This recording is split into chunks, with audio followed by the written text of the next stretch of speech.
Can't see that in the mirror. You can see all of that in the mirror. I'm here with Moses. We're in Alan Smith's gym down in Bromley in Kent, right down the end of a little kind of like industrial estate. Fields out there. Do you ever run in those muddy fields? No, I haven't, no. No. But it is hidden away. Bus station, kind of weird little bus station up the road. It's a nice gym. It's a really nice gym. It's warm in here and nice it's cold outside today. You've been in Marrakesh. You've just celebrated your 20th birthday. Was that a milestone for you, celebrating that or not? No, not really. I felt like I can't use the excuse no more that I'm just a teenager, you know what I mean? So now I'm actually growing into a man. Tell me about the background of you, so that mum and dad, where are they from? Dad's Nigerian, mum's Slovak. And how did they meet each other? I have no idea. So what, Samuel was telling us the story yesterday because my brother was telling us the story yesterday. Well, I felt like I fell asleep during it. It doesn't bother you, those kind of I things? mean, it does, but I know my mum's Slovak, my dad's Nigerian, and we live in England. And what are their names? My mum's name is Martine, and my dad's name is Charles. Well, it's And you live with Itauma. mum still or not? Yeah. When will you move out? I don't know. We're planning on moving out, but my mum's moving out with me. Okay. So Okay. we'll see. Have you got a history of fighting and boxing in the family at all or not? Nah, my dad was very athletic. My dad done like football, sprinting, whatever you call like shot put, whatever. Like he's very athletic. My mum done a little bit, but none of them were boxers. Nah. To be fair though, my mum's side of the family, if you go to my village, like, and you mention the surname Blaschek, like Blaschek? they're fighting people. Are they? Okay. So, yeah. So Where's that village then? in the north of Slovakia. Okay. Called Jar. Do you go there? I was there last week. Okay. Yeah, Have you got so all the I was relatives there. there? Exactly, and exactly. Do they know what you're doing? Are they Oh following yeah, you? 100%. They're all fans now. They're all with my family, but like the whole village that I like grew up with, they all started becoming fans now, which is nice. Tell me, I've got some notes here about Mike Tyson. Obviously, your name's been mentioned alongside his, which is a huge thing. Could you become a world heavyweight champion by May, which would make you quicker than him? And Turki Al-Sheikh tweeted about it, didn't he, a few weeks ago? Did he? Is that likely or not? What did Turki Al-Sheikh say? He said, I hope Moses beats the all-time record to become the youngest heavyweight champion in history. The thing is though, it's kind of hard because it's a thing that I can't really control. So like, what's my job? My job's going in the ring, I'm knocking people out. And winning, And winning. at this point. And have I not been doing that? And my last 8 fights have been first round knockouts, well, apart from whack. So, and the German guy. That's my job, and getting me a world title before that and XYZ, that's not really in my hands. It's not my job.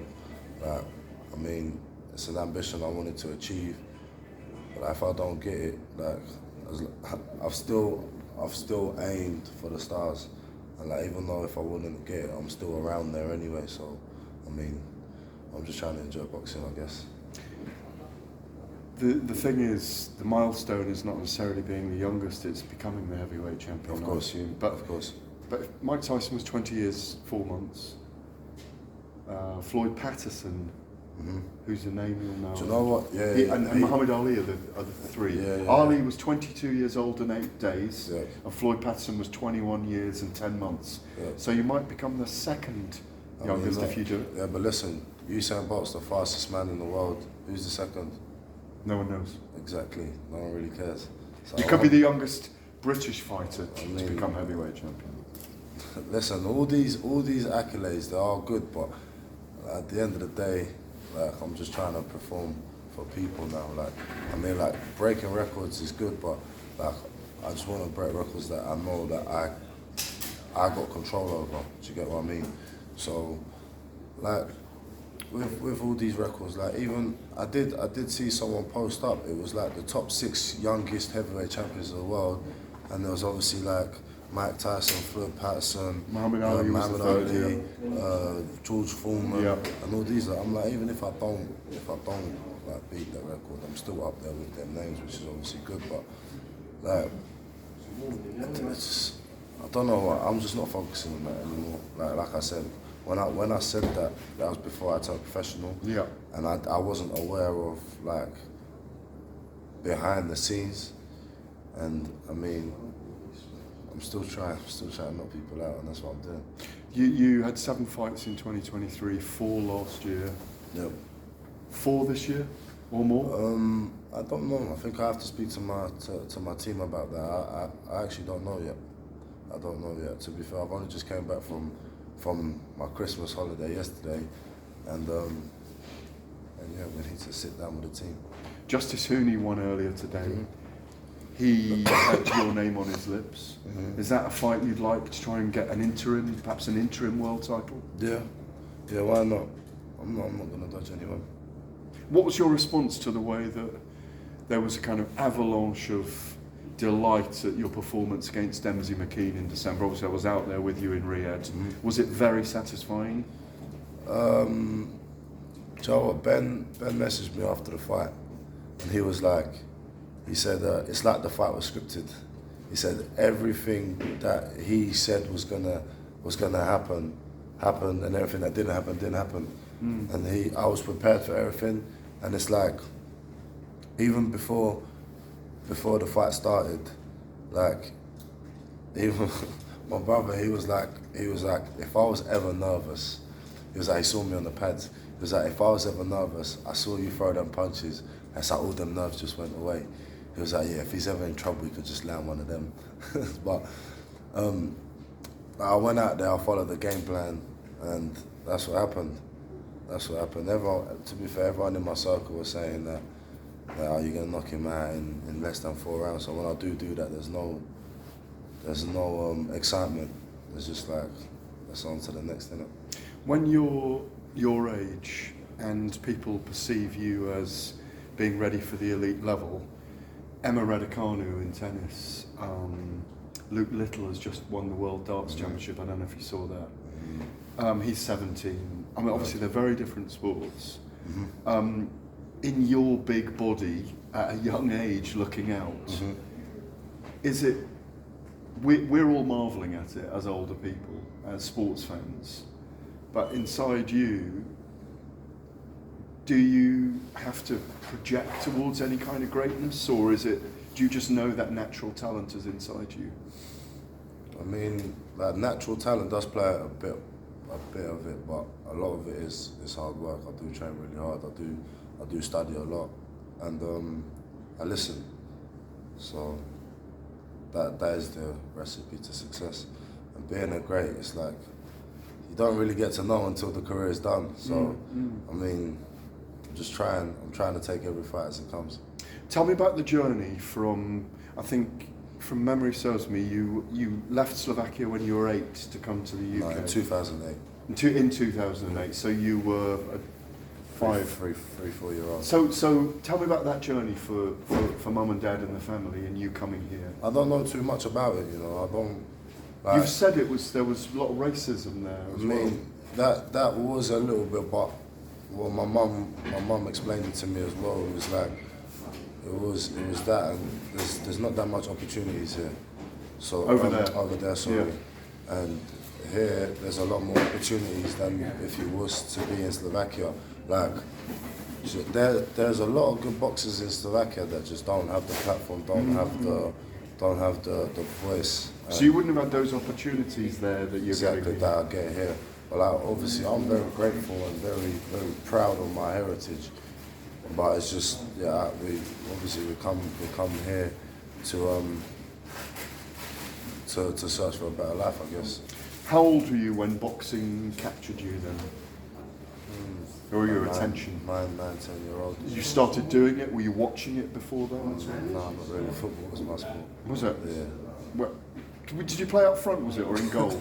No, I was a striker. You were a striker? Were you a giant then? Yeah, but I was fast. Obviously not now. Could you have made it? I'm 110 kilo. I mean, it's a broad question.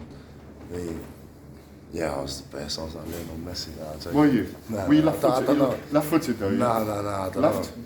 I don't want to be one of them guys. Were if you I stuck, left-footed though? No, I wasn't. Okay. But as I don't want to be one of them guys. If I stuck at it, I would have been this. I would have been that. Nah, I was just playing football for fun. Did you have a team? No, I played for my school team a little bit. And did you support a team? I'm a gunner. Oh, I know okay, they good. didn't play too well yesterday, but you know, it is what it is. So you get out of football, you get into boxing. Mm-hmm. Did it take off for you straight away? No, not really. Remember your first sessions and your first spars? Yeah. I actually, when I came into boxing, I quit a couple of sessions after because I was throwing up every session. I was being sick, and I was just like, yeah, this sport's not for me. So I knocked it on the head. Then I got bored, and I just came back into it, and then obviously now we're here. How long was that gap then that you weren't doing it for weekends? It's like 4 or 5 months. I Okay. started playing football again. Yeah. So, yeah.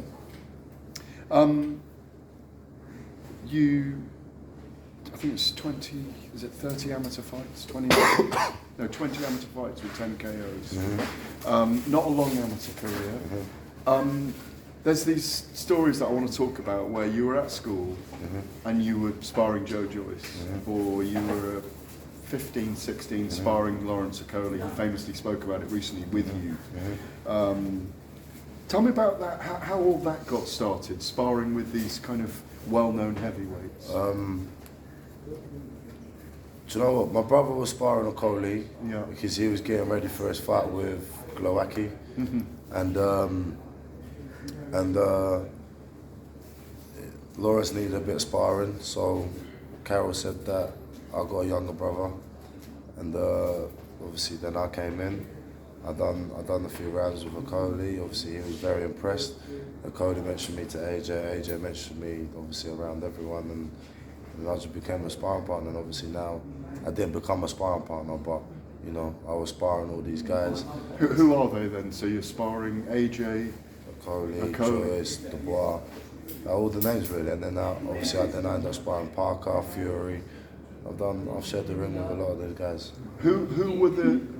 Could you pick out what was this? Obviously Lawrence is praised as one of the hardest hitting guys he sparred. There's this famous story about you getting your school uniform off and getting over to the gym with Joe Joyce. Is that true? 15, 16? Yeah. So you get on you get in a car after school round here, and then go up to. It was in Kent. It was in Kent. In Medway. Yeah. Obviously this is the other side of Kent. Yeah. But yeah, my trainer said, yeah, you're sparring Joe Joyce tomorrow after school. You won't have enough time to go home and get changed. So he said, take your sparring stuff to school. And then after school, he picked me up and we went to the gym. What was it like sparring Tyson Fury then? It was a blessing.